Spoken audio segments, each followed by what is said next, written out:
The tech industry has been experiencing massive layoffs over the last several months, and even some of the biggest companies like Google, Meta, and Apple are falling victim to this trend. In this video, Andre and I share our own experiences in the tech industry and talk about the real driving forces behind these changes.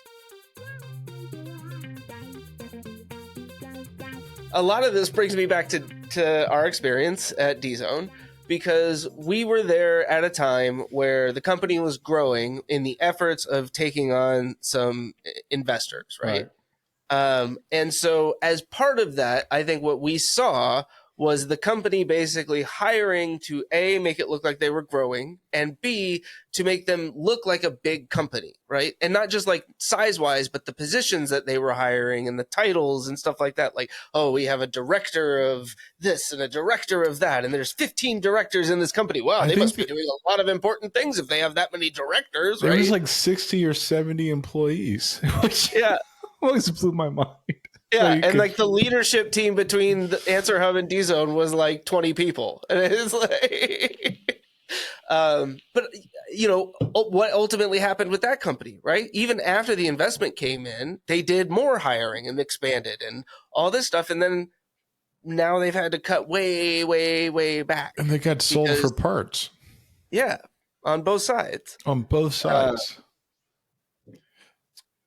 And so, you know, I think we're seeing a lot of that now, right? Where during the pandemic and then following, where, you know, profits were at record highs, and it's like, oh shit, we gotta grow, we gotta hire more people, we got more money, right? If we hire more people, we'll make even more money. And then now, even though profits are still kind of high, they're like, shit, they're seeing the tail off, right? I think is part of it.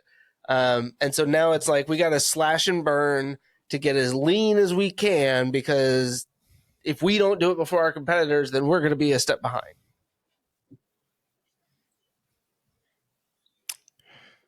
Am I right? You're not wrong. Hey, I got one. During 2008 and 2009, my biggest fear was companies would figure out they could do the job with less people. And lo and behold, they figured out they could do the jobs with less people. In the tech world, I found out recently that a lot of times they overhire to prevent their competitors from hiring certain positions. Yep. It's a really good way, like what is it? Cut your nose off to spite your face. Yeah. Well, so Google just did some layoffs, but they're not really doing layoffs. They're offshoring the jobs. And this is where which is layoffs and then hiring offshore. But yeah, right. But hear me out. There's the nuance to what's actually happening. We had a conversation a couple of weeks ago, and I said I felt really bad for what I was saying. I won't go into the details, but if you're if you write software, you know what I'm saying. When you offshore jobs, let me back up. I live in the Research Triangle Park. It is a high salary place to live. And one thing I noticed is a lot of the people that come here are on visas, but most of them also, they did their higher learning here in the States. So we're importing people to go to school here. We're training them. And I don't mean like individual, we're providing education.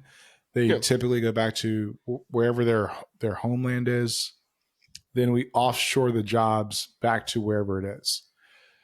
It makes me think there's two problems here. One, our educational system, or three. Well, parts. I'm just going to say it. Our educational system is not set up for people to actually be successful after they graduate. We have the resource, which is education, for high-paying current and future jobs that other countries don't have. It could be because of the makeup of our economy. There could be a lot of reasons, and I probably know them all. I won't go into them all. Thank you. We have a higher cost of living that says we either staff here and absorb that cost, but when you get a douchebag MBA CEO, they just want to go straight to the bottom line and milk that for all it's worth. Then we get into the cycle of offshoring the job, where I can hire a developer in Eastern Europe for $75K a year, or the same developer in the States for six figures, right? What am I going to do? So I think the tech layoffs are a little bit more complicated. This is a complicated problem because you've got two competing industries. You've got the professional world and you've got the academic world, where they need each other to validate their own relevance.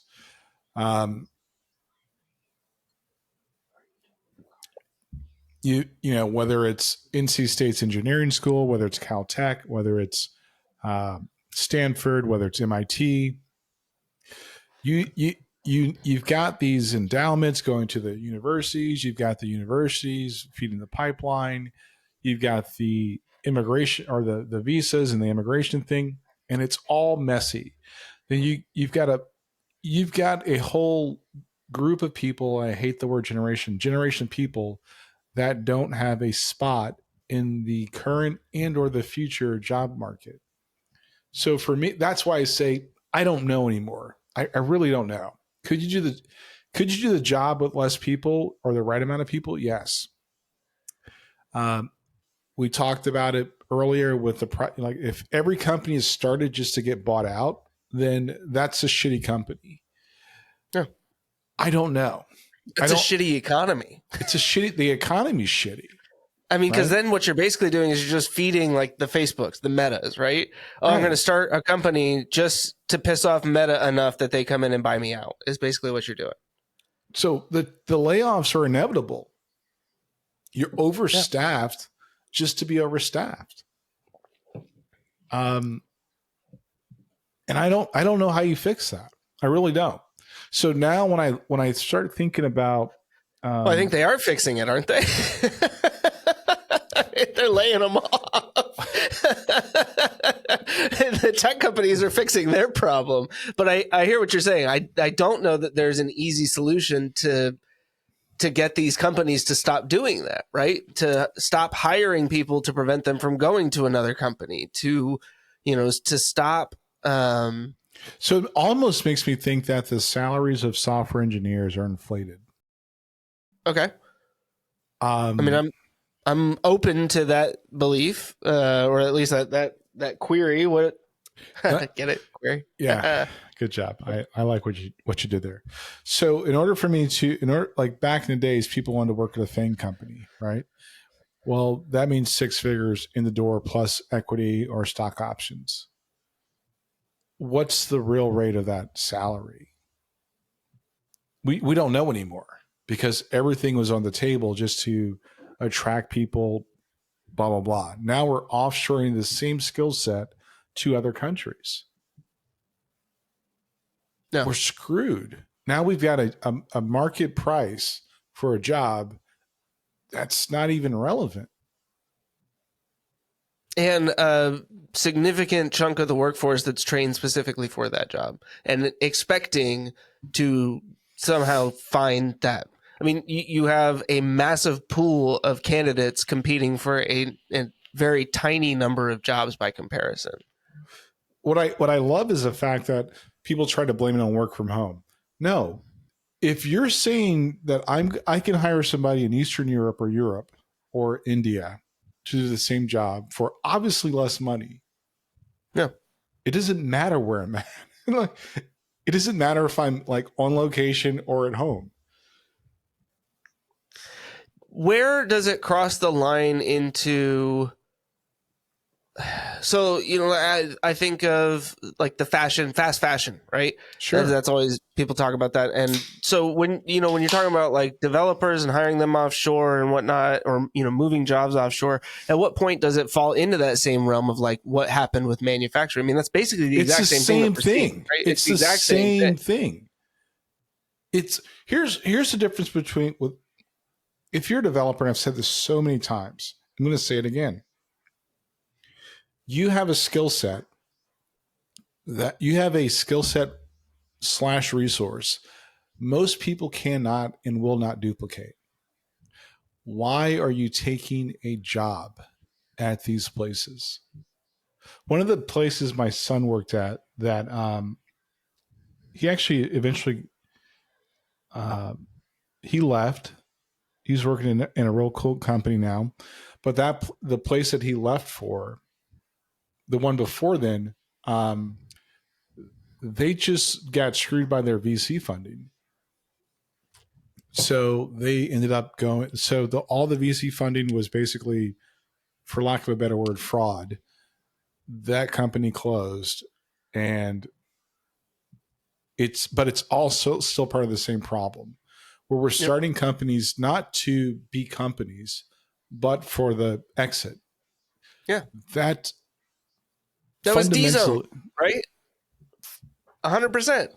Like at least I should say at least 50% or whatever portion.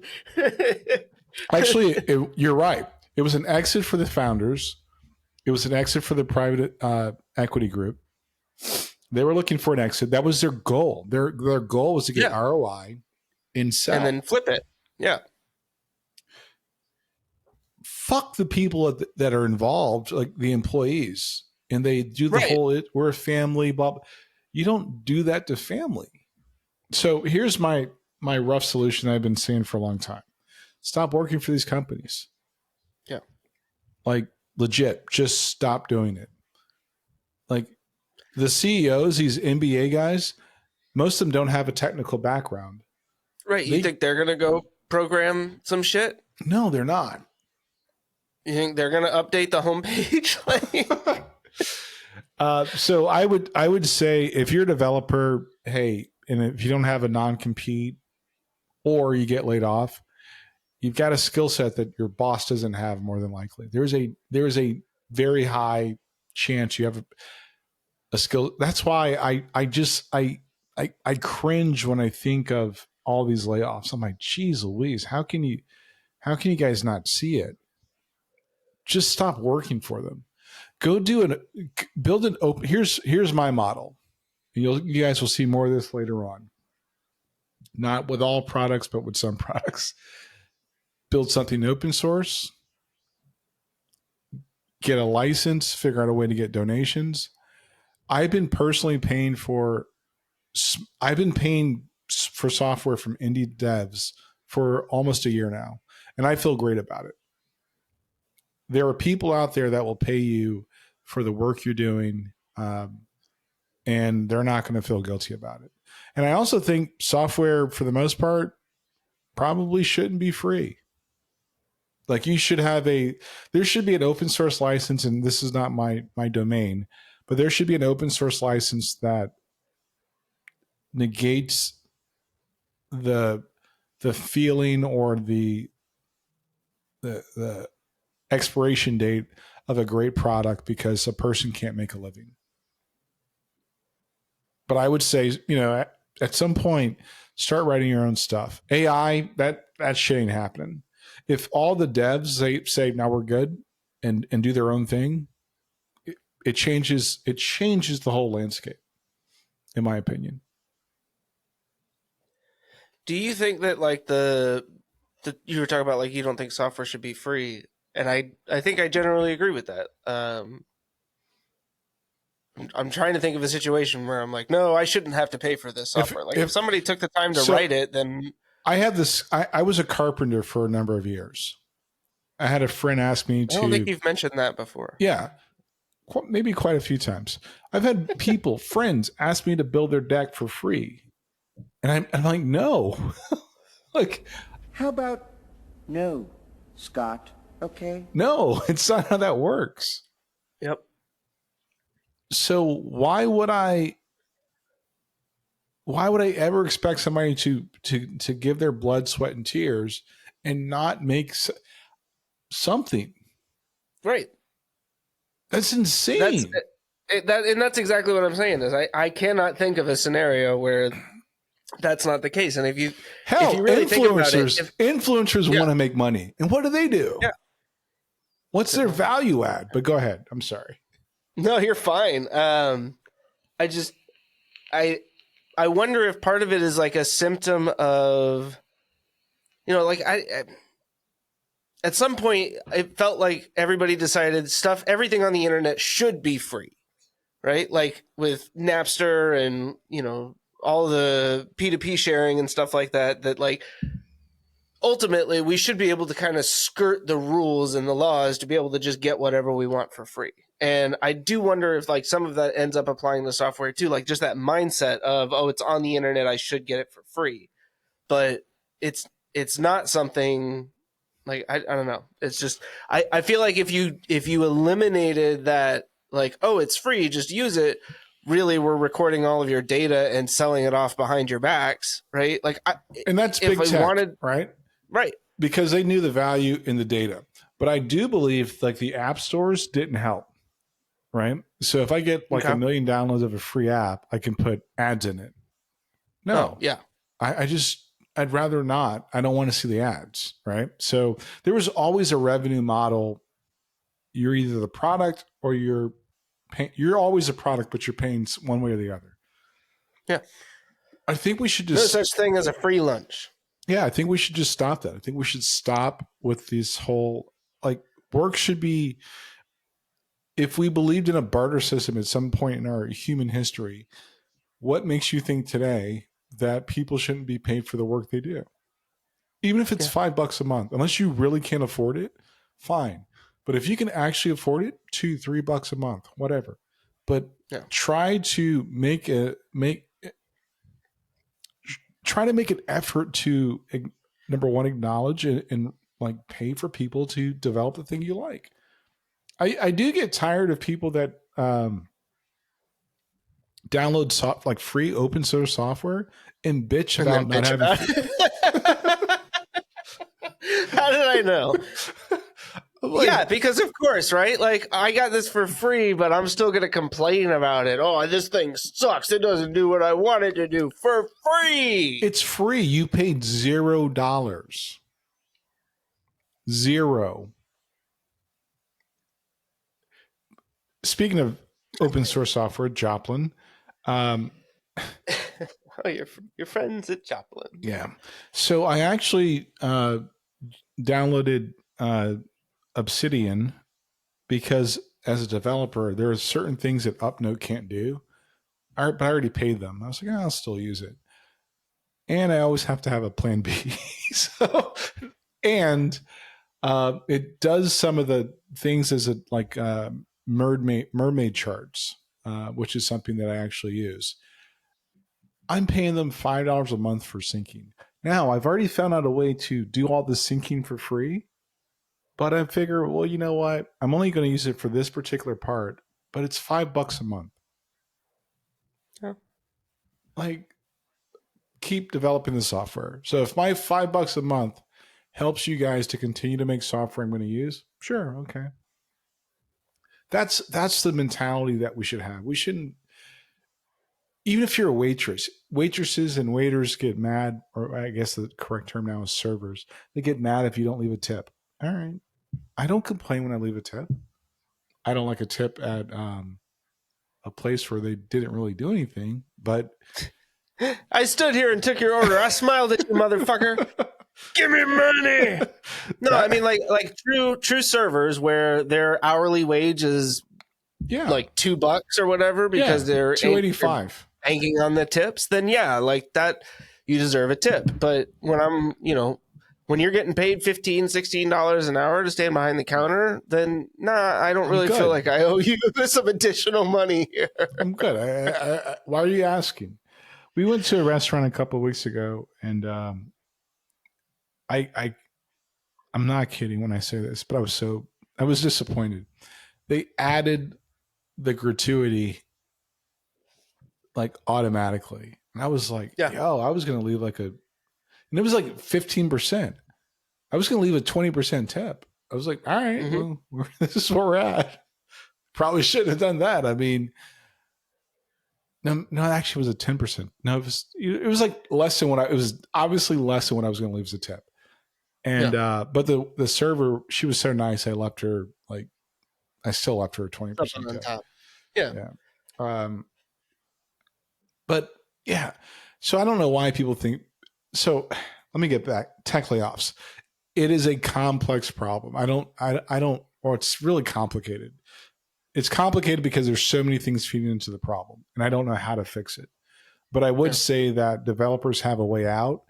Make the same great software that you're doing now. Get it out in the community yourself. This ties back into social media.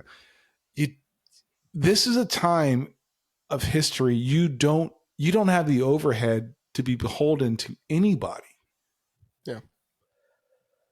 Yeah, the barrier to entry in the market is as low as it's ever been. Yeah. Bud Liquor! Our prices have never been lower! Okay, stop it. That is totally inappropriate. You never yell. Given the access, the ability, the cost of computing power at this point, there's never a better time than to get in. And, it's not go make another social media app, right? No, but make things people need.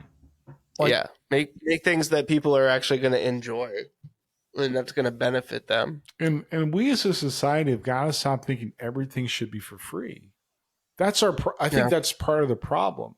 We're creating a false market that doesn't exist. And we don't understand the implications of that. Well, but you were talking about influencers are part of that, right? Right. This idea that my status, the person that I am, how many people I'm connected to should somehow get me some sort of benefit in life, that I should get shortcuts and free shit and all this stuff because, you see it all the time, again, on Reddit. People complaining about, influencers hitting them up and be like, hey, I really love this thing that you made, but can I get it for free? I'll post pictures of it when I wear it to this event that there's going to be a lot of people at. And they're like, if you want to pay me the $1,500 that it is, oh, no discount code or anything. Wow, you're not very nice. It's like, no, you're a fucking user. You're just begging for free shit. So fun fact. A few weeks back, somebody asked me to do a presentation in Google Slides. Well, it could have either been Google Slides or PowerPoint. I was like, all right, I'll do it reluctantly because I'm not a graphic designer. Their point was it'll take me a few days to do it. It'll take you a couple hours. You know how long it took me? Less than an hour, and I'm embarrassed to say that. And they're like, hey, I want to pay you for this. I'm like, yeah, I don't even know how to, build this, charge you for this. I felt bad because I'm like, this was minimal. When I say minimal effort, we're talking my brain didn't even sweat. Would you say it was super easy, barely an inconvenience? Super easy, barely an inconvenience. They paid me my hourly rate. On something else I quoted them. Yeah. Nice. I was like, okay. That's what I'm talking about. I think we got to stop expecting things to be for free. I just want to say thank you for all the people that subscribe and listen to the Chris and Andre Show. We're very glad and grateful that you listen and you've subscribed.